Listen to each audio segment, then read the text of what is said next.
of the Duterte legacy. In the first 32 months of President Duterte's term, the national debt only went up by 1.5 trillion.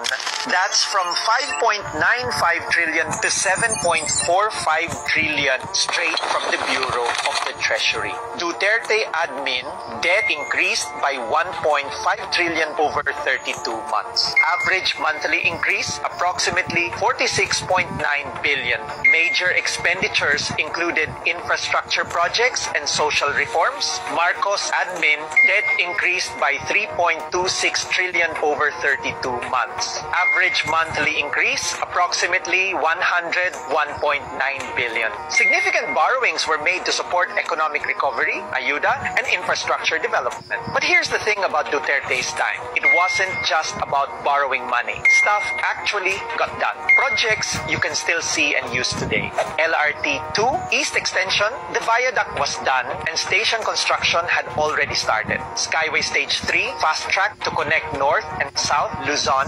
NLX Harbor Link Segment 10, finished and opened in 2019. North-South Commuter Railway. Phase 1 broke ground in early 2019. Big social reforms. We begin with good news. Higher education at state universities and colleges will now be provided free. This is in line with a new law enacted by President Rodrigo Duterte last night. President Duterte signed into law a landmark bill providing healthcare coverage for all Filipinos. I'm very happy that the President talked about how business permits must be out in 3 days. And all of that happened in just the first half of Duterte's presidency.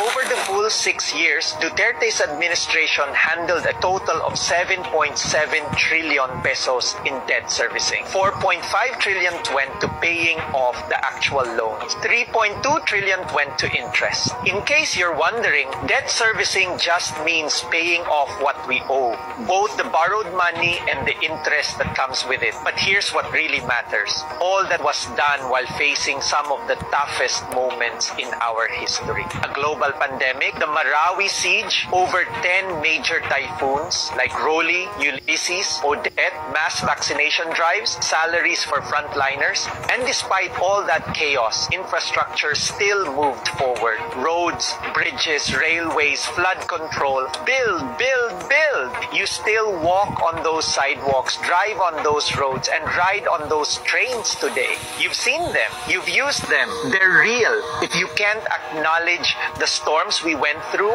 and the work that still got done, you're not sharing an opinion. You're not correcting the story. You're rewriting it. And that's not truth. That's just bias wearing a different shirt.